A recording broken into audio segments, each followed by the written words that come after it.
bienvenue sur cette 77e édition de la foire de Mulhouse. Je suis avec Kaitso. Bonjour Kaitso. Hello.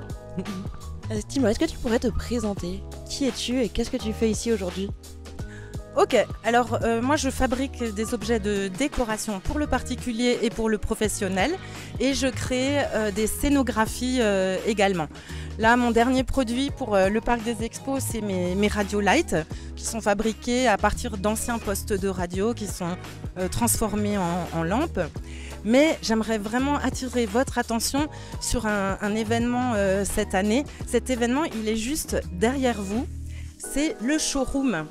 C'est un échantillon des 22 créateurs. C'est-à-dire que dans cette mise en scène, aux couleurs du Mexique, vous pouvez découvrir chaque créateur avec sa spécialité. Un petit mot de conclusion?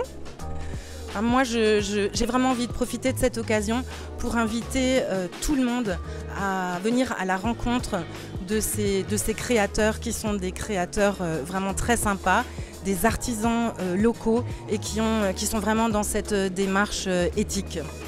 Et pour ça, il faut venir au Parc Expo à Mulhouse du 18 au 26 mai.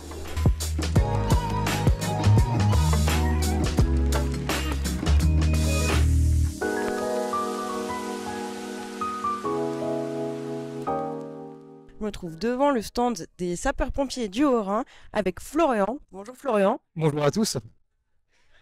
Raconte-nous tout, qu'est-ce que vous faites ici? Alors comme l'année dernière, on a plein d'activités à vous proposer.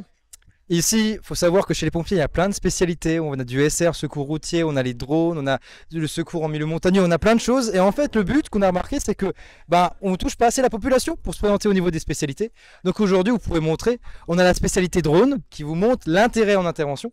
Juste là-bas derrière, on a un petit concours de dessin. Pour les enfants, c'est toujours intéressant. Et là, au fond, on a l'apprentissage des gestes de secours. Parce qu'il faut savoir qu'en France, il y a seulement 20% de la population qui est formée aux gestes de secours. Ce qui fait que nous, en intervention, on a une vraie problématique pour sauver des vies dans des situations très complexes. Donc c'est là, la foire de Mulhouse a un vrai objectif de toucher un maximum de personnes. Peut-être pour conclure, comment on devient sapeur-pompier? Comment toi, t'es arrivé sapeur-pompier? Alors moi, du coup, je suis passé par les JSP d'abord. Donc JSP, c'est de 11 ans à 16 ans. On apprend, c'est comme au lieu de faire du foot le mardi, moi j'étais à la caserne, j'apprenais les gestes de secours, j'apprenais qu'est-ce que c'est être pompier. Donc ça, j'ai commencé en tant que JSP et j'ai bifurqué en tant que pompier volontaire. Et en fait, on peut s'engager à 16 ans, il faut juste se rapprocher de la caserne la plus proche de chez nous. Et ensuite, les démarches sont lancées. Merci beaucoup Florian. Merci à vous, bonne soirée.